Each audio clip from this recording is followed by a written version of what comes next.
Hi everyone, today I wanted to talk about Sun in the third house. So, what happens when your Sun sign is in the third house? So, this doesn't have anything to do with what your actual zodiac sign is. You could be any Sun sign, you could be an Aries Sun, a Leo Sun, a Gemini Sun, whatever, but it depends on which house your Sun sign is in. So, today I'm going to talk about what happens when your Sun sign is in the third house of the zodiac wheel. So before I get started with the rest of the video, I wanted to let you guys know that I do natal chart readings. So I look at your birth chart, I figure out all the planets, different aspects, and all the energies that are interacting with each other. And I give you a practical recommendation plan that can help you overcome any kind of challenges that you may be facing in your life. And I also do synastry chart readings. So if you are considering a relationship, if you have a crush on somebody, and you want to know what the flavor of the relationship is going to be like, you can contact for a synastry chart reading.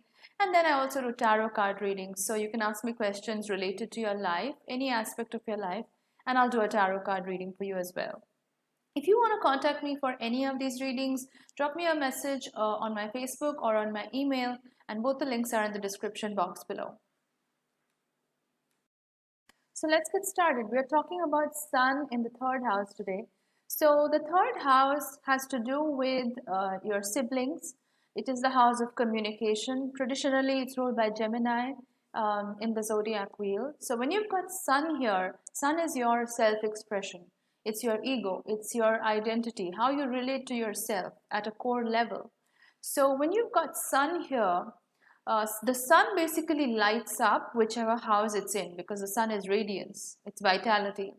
So, in the third house, your communication skills are really important to you to be able to, so basically to articulate yourself properly is really important to you as a person.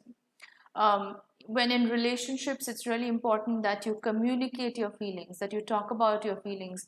And even in general, you're really good in communicating your thoughts with other people. You are most likely a very good public speaker. You're very good in mediation because the third house is an air house, it's ruled by Gemini. Um, Also, it's ruled by Mercury. So you're usually very logical as a person because you've got the sun in a Mercury ruled house, so you're likely very logical, you're very practical in your approach. Like when you think about solutions to problems, it's most likely not going to be stemming from emotions or feelings. It's going to be a very rational approach to a solution of a problem. That's typically how you go about it.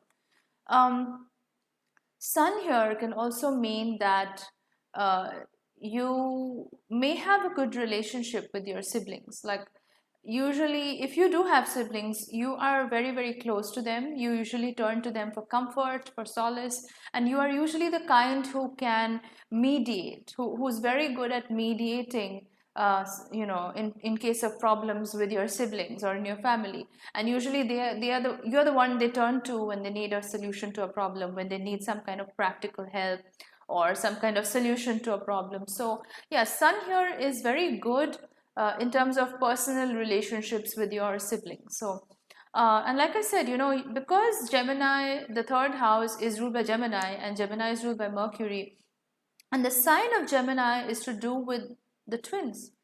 So there is a dual nature in your personality, whether you like it or not, whether you relate to it or not. There is a dual side to you uh, that sometimes you may not be aware of yourself. For example, you may have an image or a persona that you reflect in public, but at home or with people that you're close to, you may be a completely different person. Now, I sense that, of course, this is going to be the same for most people because they're not going to be the same person outside as they are, within the home or within their close relationships. But especially for Sun in the third house, because the third house is ruled by Gemini and you've got the sun here, your ego, your identity can be sometimes split. What I mean by that is you may relate to being two different people. You may not feel like you're just one person. You may feel like there is this whole other side to you that a lot of people don't know of, and maybe you don't know about it yourself. Like you may not have explored that other side of yourself as well. um, and Gemini, it's a mutable sign, it's a mutable air sign. So like all mutable signs, you're not only logical, you also see all sides of an equation. Like you like to be very pragmatic when you look at a problem, when you're trying to find solutions. You're not going to jump into the very first thing that comes up in front of you. You're going to look at all possible alternatives and then come up with some kind of a solution. So the sun in the third house is very much a diplomat, but at the same time, you can be a little bit fickle minded sometimes because of that mutable quality of Gemini. You do have the tendency of sometimes promising something to people and then realizing that, oh my god, why did I commit to this? Because your your state of mind changes quite often. It's a mutable sign, and that too it's air. So, and also it's ruled by Mercury. Mercury is a fast moving planet, so your thoughts are constantly changing. Sometimes your sense of self is very much dictated by your thoughts.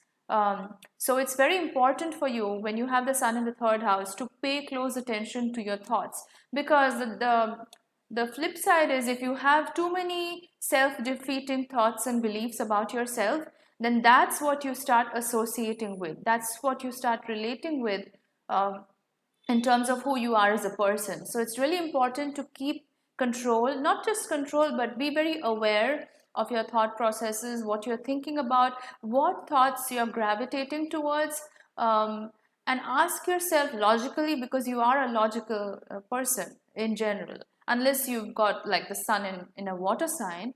But even then, because you have it in the third house, it's going to give you the gift of logic, the ability to be rational.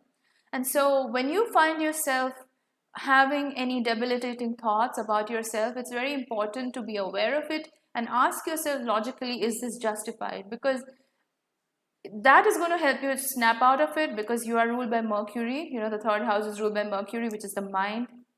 So your thoughts and your mental processes very much can control and take over your ego, your personality, and who you are. And that may be nothing to do with the reality of who you are. So this is basically, you become your thoughts. So it's really important that you stay aware and not get carried away with those thoughts about who you are, and know what is the reality.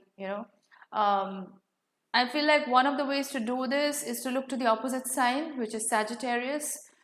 Sagittarius is not about the details. Sagittarius is more about the bigger picture, and it's about optimism and positivity, because it's ruled by Jupiter. So one of the things that you can do to offset this kind of overthinking and always being stuck in the whirlwind of your thoughts is to kind of look at the bigger picture, is to look at, okay, look at a more, have a more positive and practical outlook towards life, because that's going to help you snap out of these thoughts and this tendency to overthink a lot of the times. So guys, that's a little bit about sun in the third house. If you related to this, if it resonated with you, please drop a comment in the comment box. And as always, like and share this video, subscribe to my channel, and I'll see you in the next one, which is going to be sun in the fourth house. So stay tuned for that one. Bye guys.